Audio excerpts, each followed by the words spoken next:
ce qui se passe dans le monde en moins de 2 minutes. Commençons par le Québec. Le gouvernement du Québec a déposé la loi de Clare, qui permettra aux victimes de violences conjugales de consulter les antécédents violents de leur conjoint.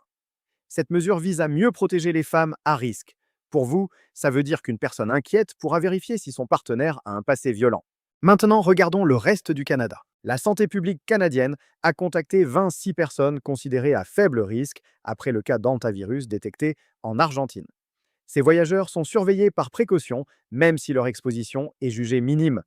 Pour vous, ça veut dire que les autorités prennent la situation au sérieux pour éviter toute propagation au pays. Les États-Unis. Donald Trump a quitté la Chine en affirmant avoir conclu des accords commerciaux fantastiques avec Xi Jinping. Les discussions ont porté sur les tarifs douaniers et les échanges entre les deux pays.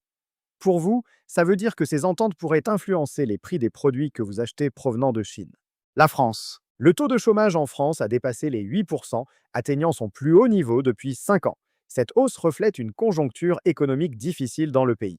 Pour vous, ça veut dire que la situation économique française pourrait influencer les relations commerciales et les investissements avec le Québec.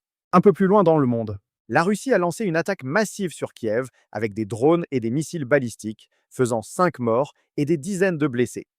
Les infrastructures civiles ont été visées dans cette nouvelle escalade du conflit. Pour vous, ça veut dire que la guerre continue de s'intensifier avec des conséquences sur la stabilité mondiale. Et voilà, c'était les nouvelles du jour. On se retrouve demain pour ne rien manquer.